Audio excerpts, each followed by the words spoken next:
Zéro déchet au boulot. Bienvenue dans le podcast qui vous accompagne vers le zéro déchet au travail. Vous êtes sensible à prendre soin de la planète, œuvrer pour diminuer les déchets à la maison, mais au travail c'est le désastre. Gâchis de papier, d'emballage, indifférence des collègues, vous vous sentez démuni face à l'ampleur de la tâche. Alors, bonne nouvelle, ce podcast s'adresse à tous ceux qui souhaitent avancer de manière positive et concrète dans une démarche de diminution des déchets en entreprise. À travers ce podcast, vous allez découvrir des exemples inspirants d'individus qui font bouger les lignes au travail, des outils concrets pour réfléchir à la démarche et même partir à la rencontre de structures qui peuvent vous aider. Allez, place au sujet du jour. Bonjour à tous. Aujourd'hui, je voudrais vous parler d'un sujet qui me tient à cœur, qui est l'éco-anxiété. Alors peut-être en avez-vous entendu parler, peut-être le vivez-vous, en tout cas moi je me sens pleinement concernée. Alors qu'est-ce que c'est exactement l'éco-anxiété ? Sa définition, je t'ai recherché, c'est l'ensemble des émotions liées au sentiment de fatalité par rapport au réchauffement climatique et qui va causer des émotions fortes comme de la peur, de la tristesse ou de la colère, et ça génère aussi de l'impuissance, voire de la culpabilité. Alors quelle en est la cause ? C'est finalement l'état de la planète par rapport aux pollutions, au réchauffement climatique, aux extinctions de masse des populations animales. Mais je pense que c'est surtout alimenté par la surinformation, notamment qu'on peut retrouver sur Internet, dans les réseaux sociaux, voire les médias. Et finalement, tout ça, ça cause une énorme dose de stress.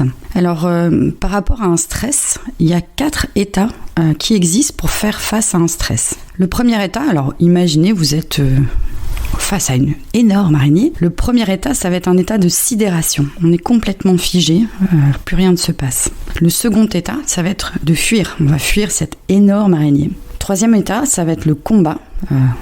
On veut écraser l'araignée. Et dernier état, ça va être l'indifférence. L'araignée, ça génère aucune émotion.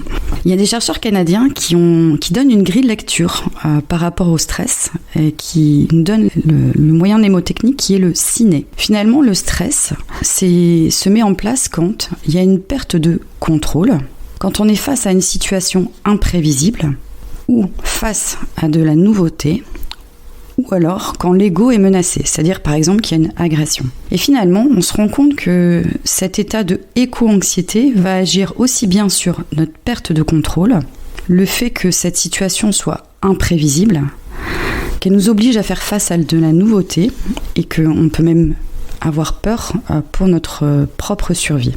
Les canicules, il y a les gelées parfois aussi qui font beaucoup de dégâts. Le réchauffement climatique est au cœur des préoccupations. Inondations, incendies, les phénomènes extrêmes sont de plus en plus fréquents en France. Les scientifiques font le lien avec les dérèglements climatiques.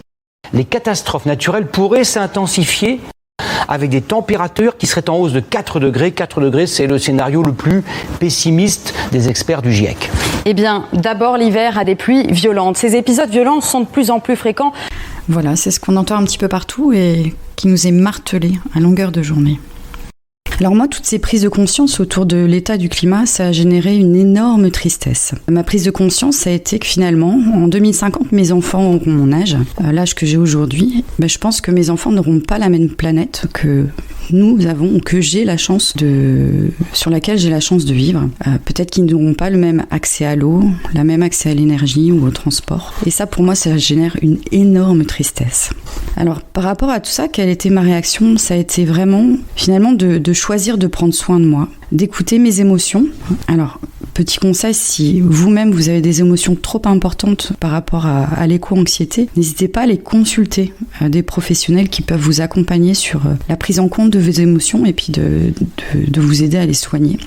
Ça a été aussi d'écrire sur mes émotions pour les écouter, les laisser partir. Ça a été aussi le choix de faire un gros stop sur les informations négatives, donc de fuir les journaux télévisés et plutôt d'aller me nourrir de situations, d'expériences positives, d'inspiration. Alors je pense que ce podcast en fait partie, en tout cas c'est en toute ma volonté. Je pense aussi à un autre podcast qui s'appelle « Tout tourne rond sur cette terre », qui est un regard positif, bienveillant sur l'état de notre planète et ce qu'on peut apporter. Alors je vais aussi vous lire une petite fable dans l'idée de prendre soin de nos combats et de nos pensées. Ça s'intitule « La fable des deux loups ». Un vieil homme raconte à son petit-fils : « Mon enfant, En chacun de nous se déroule une bataille entre deux loups. Le premier est bon et ne fait aucun tort. Il vit en harmonie avec tous ceux qui l'entourent et ne s'offense pas lorsqu'il n'y a pas lieu de s'offenser. Il combat uniquement lorsqu'il est juste de le faire et le fait de manière juste. Mais l'autre loup, celui-là, est plein de colère. La plus petite chose le précipite dans des accès de rage. Il se bat contre n'importe qui, tout le temps et sans raison. Il est incapable de penser parce que sa colère et sa haine prennent toute la place. Il est désespérément en colère et pourtant, sa colère ne change rien. Et je peux t'avouer qu'il m'est encore parfois difficile de vivre avec ces deux loups à l'intérieur de moi parce que tous les deux veulent prendre le dessus. Le petit-fils regarde attentivement et longuement son grand-père dans les yeux et demande « Et lequel des deux loups va gagner, grand-père » Le grand-père sourit et répond simplement « Celui que je nourris ». À l'image de cette fable, finalement, je trouve que mes émotions, ça a été un espèce de coup de pied au fond de la piscine. Vraiment une source puissante pour me donner l'envie d'agir et pour avancer. Et je constate que finalement, chacun est un petit maillon de la chaîne. Clairement, je ne serai pas la solution pour inverser la crise climatique. Par contre, ce que je peux apporter au monde est une petite pierre à l'édifice. Alors pour ouvrir un peu cette façon de penser, je vous invite à découvrir le livre Drawdown qui a été mis en place par Paul Hawken, qui s'est entouré de 70 chercheurs et qui ont réfléchi ensemble à comment inverser le cours du réchauffement climatique. Ils en ont transmis 80 actions autour de l'alimentation, de la construction, de l'énergie, une vraie feuille de route pour pouvoir mettre en place, que ce soit pour les États, les entreprises, les citoyens, pour pouvoir mettre en place un certain nombre d'actions pour inverser le réchauffement climatique. Un autre regard, c'est aussi de se dire qu'à partir du moment où il y a 10% de la population qui inverse le cours de la société, ces 10% font en effet bascule. C'est-à-dire qu'à partir du moment où on a ce poids de 10%, ces 10% vont être source de l'évolution de la société. Alors si on regarde la feuille de route proposée par Drawdown, chacun peut se saisir d'une action pour prendre soin de la planète, surtout en lien avec ce que vous aimez faire, là où vous êtes bon, pour œuvrer, pour faire changer les choses. Alors pour ma part, moi j'aime bien partager, transmettre, informer. Ma petite pierre à l'édifice, ça va se faire à travers les ateliers que je propose tout au long de l'année pour des collectivités, des associations, même des entreprises. Pour les formations que je propose sur le développement durable ou zéro déchet, même les livres que j'écris et ce podcast aussi a pour intention finalement d'œuvrer à faire changer les choses, à apporter un nouveau regard. Alors il y a un format d'animation qui m'a particulièrement touchée, qui s'appelle The Week. C'est un format que j'ai choisi d'animer et qui nous permet de prendre pleinement conscience de l'état de la planète, clairement de se prendre une grosse claque parce qu'on a toute l'information condensée en moins de 2 heures. Ça génère des émotions vraiment très puissantes et très fortes et on va traverser ce qu'on appelle U. Donc on va descendre dans nos émotions pour se servir de ces émotions pour avancer et surtout se donner l'envie d'agir. Alors peut-être ce qui vous donnera l'envie d'agir, pour certains ça va être le militantisme, pour d'autres ça va être se saisir des thèmes qui leur correspondent un peu plus comme l'alimentation, le transport, la nature ou peut-être même le zéro déchet. Ce que je constate à ma petite échelle, alors peut-être que je suis trop baignée dans certains réseaux, mais en tout cas ce que je constate, c'est que le monde évolue, qu'il y a une forme d'urgence et donc il y a de plus en plus de formats qui se mettent en place pour œuvrer, pour faire cet effet bascule. Alors je pense notamment à la fresque du climat et de toutes les fresques amies qui sont nées de cette fameuse fresque du climat. Par exemple la fresque des déchets dont je parle dans le podcast, les ateliers d'automne, la fresque des océans, la fresque de l'alimentation, la fresque du bâtiment, la fresque du sport. Enfin, il existe des dizaines de fresques. Il y a d'autres outils pour avancer positivement comme le challenge Ma Petite Planète qui est en cours actuellement si je me trompe pas. Vous avez aussi des formats ludiques comme le Pulse du climat ou alors même Pois Chiche Party. J'ai récemment suivi un atelier vraiment très intéressant qui s'appelle le travail qui relie, qui est vraiment une expérience sensible pour accueillir et accompagner les émotions face à l'éco-anxiété et surtout collectivement se donner envie d'agir.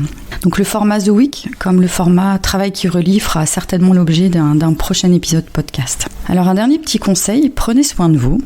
Tout changement prend du temps, un petit pas à la fois. Donc pour qu'un changement s'installe durablement, il faut au moins 21 jours à votre cerveau pour que ça se transforme en une habitude. Donc ça veut dire un petit pas à la fois pour que l'action soit durable durable, mais surtout, allez dans votre zone de plaisir avec beaucoup de bienveillance.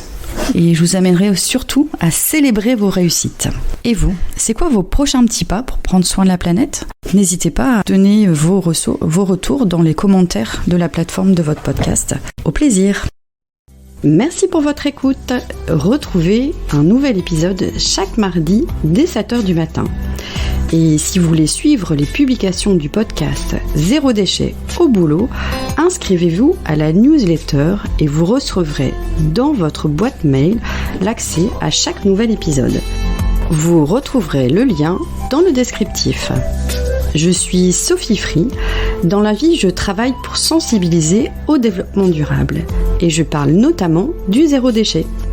Pour cela, je propose des ateliers, des conférences, des formations professionnalisantes, un blog, Sophie au naturel, et je suis aussi auteure de livres sur le sujet.